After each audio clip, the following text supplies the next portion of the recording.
है और उसमें सबसे बड़ी भूमिका भारत के विद्यार्थी और युवाओं के रहने वाली है। इसलिए हमने ये तय किया है कि ये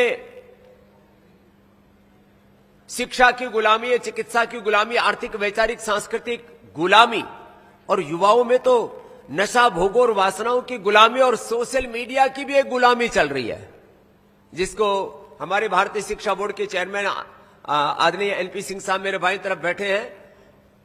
डिजिटल कॉलोनाइजेशन का एक नया दौर चल रहा है। पहले पॉलिटिकल कॉलोनाइजेशन चला, फिर इकोनॉमिक कॉलोनाइजेशन चला और अब ये जो इंटेलेक्चुअल कॉलोनाइजेशन है, ये जो सोशल मीडिया का एक नया कॉलोनाइजेशन का दौर है कि बच्चों की प्रतिभाओं को इस तरह से कुंठित कर दिया जाए कि 4, 6, 8 घंटा बच्चे जो है वो सोशल मीडिया में घुसे पड़े, प्रतिभाएं कुंठित हुई जा रही हैं और इस बौद्धिक दरिद्रता के इस तरह से बच्चे शिकार हो रहे हैं।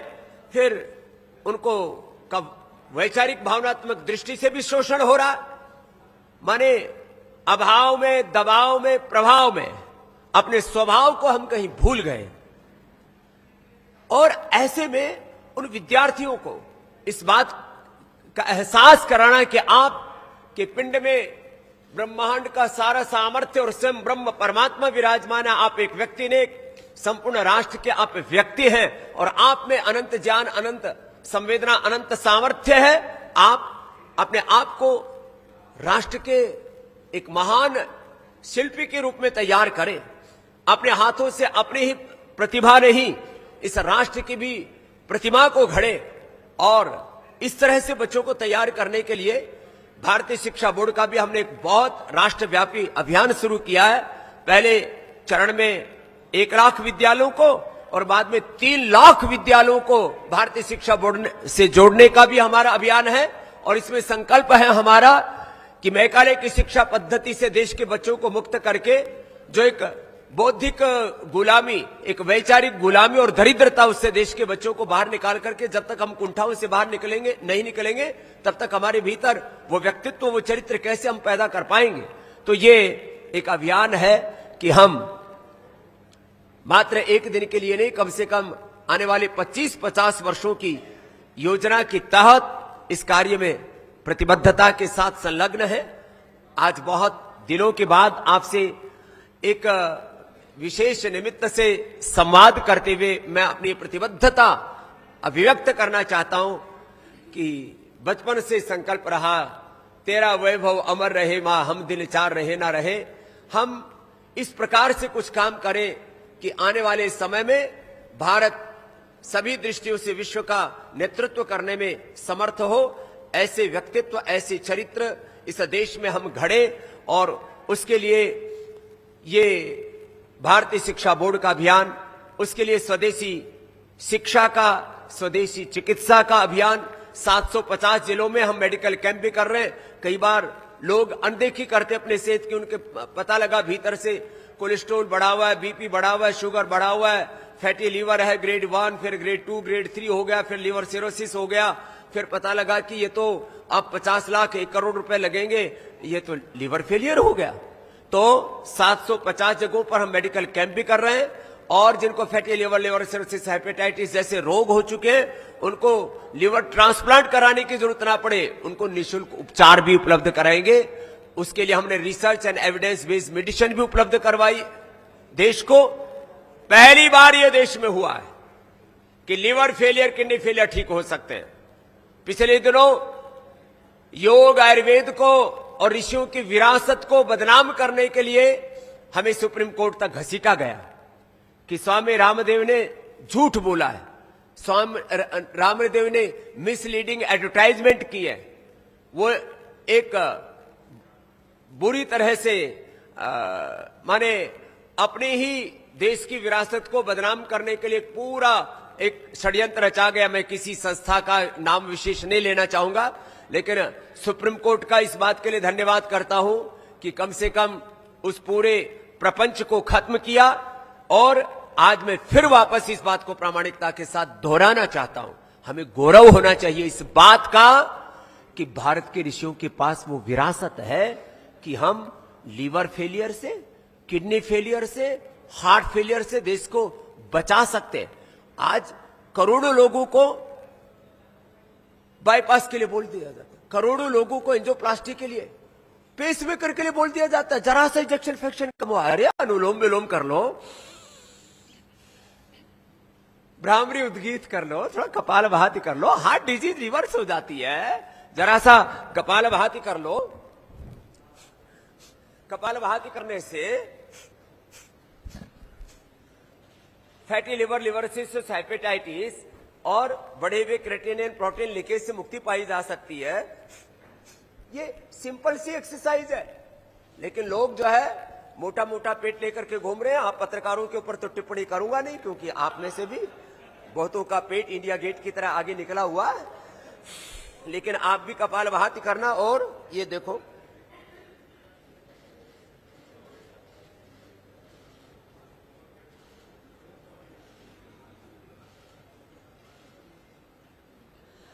देश के लोग अपने स्वास्थ्य के प्रति जागरूक नहीं होंगे तो ड्रग माफिया और मेडिकल माफिया लाखों करोड़ रुपए लोगों से लूट रहा है।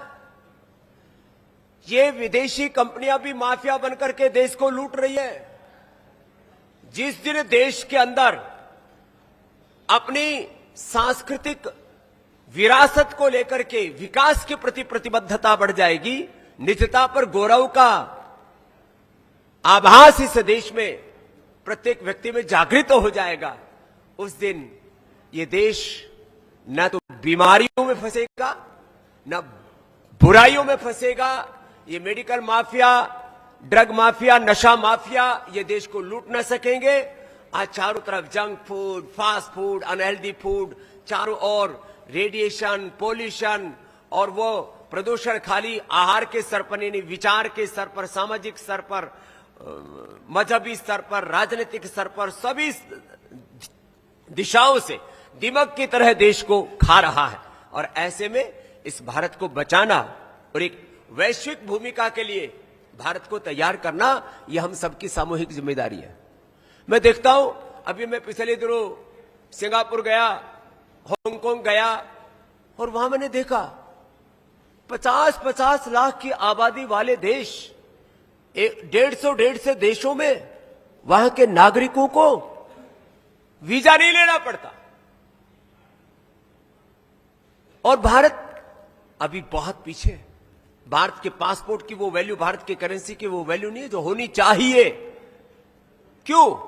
क्योंकि हमारी इकोनॉमी की जब तक वो वैल्यू नहीं होगी। अभी मैंने सुना है ट्रंप साहब ने अपना एक जो है ये नेगोशिएटर भेजा है। नेगोशिएट कौन कर पाएगा? जिस देश की ताकत होगी। तो हम नेगोशिएशन में पूरी दुनिया में क्यों पिछड़ जाते हैं? क्योंकि हमें अभी बहुत प्रगति करनी है सभी दिशाओं में। यदि हमने देश को उस लेवल पर नहीं पहुंचाया तो हम पिछड़ सकते हैं। पिछड़े हुए भी हैं कई क्षेत्रों में, लेकिन हमें और अभी आगे बढ़ना है।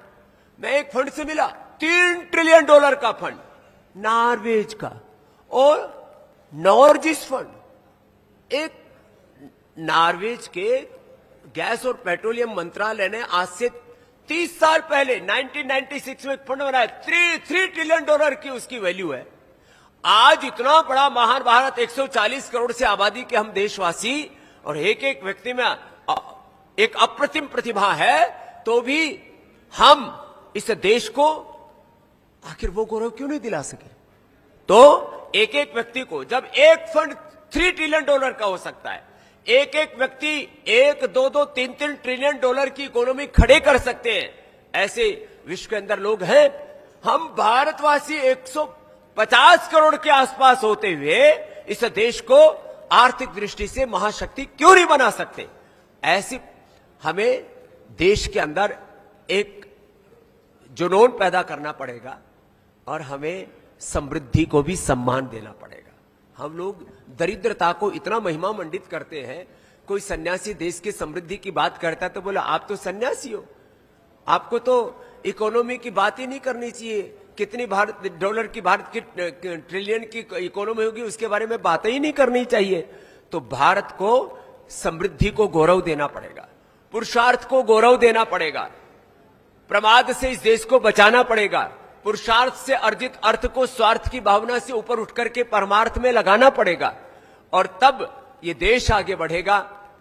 एक बार पुनः देवतुल्य देश के प्रधानमंत्री जी को उनके जन्मदिन की बधाइयां देता हुआ और यह आह्वान करता हुआ कि विकसित भारत का सपना ये मात्र देश के प्रधानमंत्री श्री नरेंद्र मोदी जी का ही सपना नहीं, ये सपना जिस दिन 140 करोड़ भारतीयों का 150 करोड़ भारतीयों का सपना बनेगा, उस दिन भारत को हम निश्चित रूप से एक वैश्विक महाशक्ति के रूप में खड़ा कर पाएंगे। अपने पूर्व ऋषि ऋषिकाओं को, वीर वीरांगनाओं को, लाखों जिन महापुरुषों ने तपस्या करके अपने जीवन के बलिदान देकर के इस देश को एक गौरव प्रदान किया और इस देश को विश्व का महानतम देश बनाया, उस देश को फिर से विश्व का महानतम देश बनाने के लिए हम प्रतिबद्ध रहे। और इसी संदर्भ में मैं एक निवेदन हमारे आदरणीय एनपी सिंह साहब, जो हमारे भारतीय शिक्षा बोर्ड के चेयरमैन भी हैं, और हमारा लक्ष्य है कि ये जो मैकाले षड्यंत्र करके गया 1835 में, एक पाप करके गया कि हम खून से तो भारतीय रहे, शक्ल से तो भारतीय रहे, लेकिन हमारे विचार, हमारे संस्कार, हमारी अवधारणाएं वो अंग्रेजों जैसी हो जाए, जिससे कि कहने में वो शब्द अच्छा नहीं लगता कि हम अंग्रेजों के एक तरह से मानस पुत्र जैसे हमको तैयार करके चले गए और वही वैचारिक गुलामी का दौर, वही जो है पराधीनता की बेवस्था की बेड़ियां, जंजीरें, उनमें आज भी हम जकड़े हुए इस देश को इस शिक्षा की गुलामी से, वैचारिक सांस्कृतिक गुलामी से, ग्लानि से और कुंठाओं से उभारने के लिए जो भारतीय शिक्षा बोर्ड एक बड़े व्यापक तौर पर काम कर रहा है और भारत सरकार द्वारा गठित और पतंजलि योगपीठ द्वारा संचालित ये बोर्ड, जिसकी सारी वैधानिक औपचारिकताएं पिछले 2 वर्षों में पूर्ण हो चुकी है, अब अपने पूर्ण यौवन के साथ ही आगे बढ़ रहा है। और योगासन भारत माने अब आने वाले जब हम ओलंपिक को देखेंगे तो कम से कम 25-50 गोल्ड मेडल हमें योगासन में मिले, वैसी भी एक प्रतिबद्धता के साथ देश के बच्चों को हम तैयार कर रहे हो। इसमें हमारे डॉक्टर जयदीप आर्य जी एक बड़ी भूमिका निभा रहे हैं। मैं एनपी सिंह साहब से कहूंगा भारतीय शिक्षा बोर्ड के संदर्भ में भी थोड़ा सा यहां पर प्रस्तावित रखें।